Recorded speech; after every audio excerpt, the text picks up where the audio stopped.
한강의 소설책 소년이 온다는 한 소년의 이야기로 시작한다.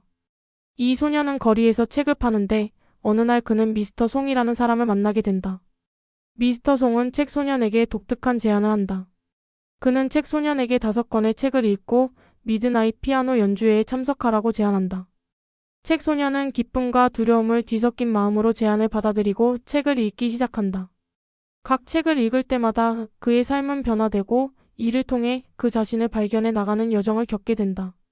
그리고 마지막 책을 읽은 후 책 소년은 미드나잇 피아노 연주회에 참석하여 새로운 세계를 경험하게 된다. 이를 통해 책 소년은 자신의 삶과 꿈을 다시 한번 돌아보게 되는데, 소년이 온다는 한국 작가 한강이 쓴 소설로 1980년 광주 민주화 운동을 배경으로 한 비극적인 사건과 그 속에서 살아간 사람들의 이야기를 담고 있습니다. 이 책은 한 소년과 그의 주변 사람들의 시선을 통해 한국 현대사의 아픔과 인간성에 대한 질문을 던지는 작품입니다. 줄거리 요약 1. 도입부 소년 동호의 시선. 주인공 동호는 15살의 소년입니다.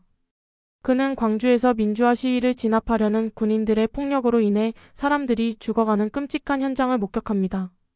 동호는 시민군이 마련한 시신 임시 안치소에서 희생자들의 시신을 정리하고 가족들에게 소식을 전하는 일을 돕습니다. 이 과정에서 그는 사람들의 고통과 상처를 온몸으로 느낍니다. 2. 동호의 희생.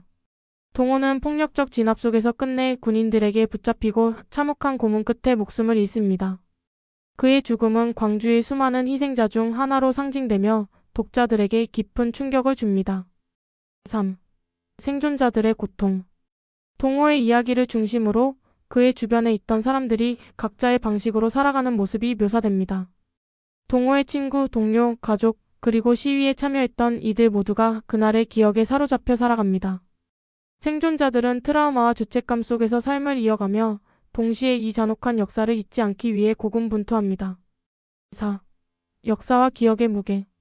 소설은 개인의 비극이 단순한 사건으로 끝나지 않고 국가와 사회의 폭력 속에서 억울하게 희생된 사람들의 이야기임을 강조합니다. 동호의 죽음 이후에도 남겨진 사람들은 이 사건을 기록하고 기억하려 노력하며 침묵을 강요받는 현실 속에서 진실을 밝히려는 의지를 보입니다. 주제와 메시지. 1. 폭력과 희생. 국가가 개인에게 가한 폭력의 잔혹함과 그 속에서 희생된 이들의 고통을 생생히 묘사합니다. 2.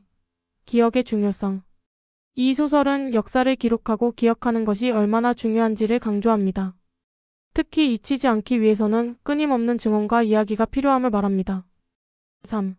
인간성에 대한 질문. 극한의 상황 속에서 인간은 어떤 선택을 하고 어떻게 살아가야 하는지에 대한 철학적 질문을 던집니다. 특징. 서사적 구조. 소설은 한 명의 주인공의 시점이 아닌 다층적인 시점을 통해 사건의 전개와 영향을 다룹니다. 각각의 화자는 그날의 기억을 통해 독자에게 다른 시각을 제공합니다. 문학적 표현. 한강 작가는 간결하면서도 시적인 문장으로 인간의 고통과 아름다움을 동시에 그려냅니다. 역사적 배경. 광주 민주화 운동이라는 실제 사건을 기반으로 하여 그 비극적 현실을 생생히 전달합니다. 소년이 온다는 폭력과 희생, 그리고 기억의 무게를 다룬 깊이 있는 작품으로 한국 현대사의 중요한 순간을 문학적으로 되새기게 하는 책입니다. 좋아요. 구독해주시면 더 좋은 영상으로 보답하겠습니다.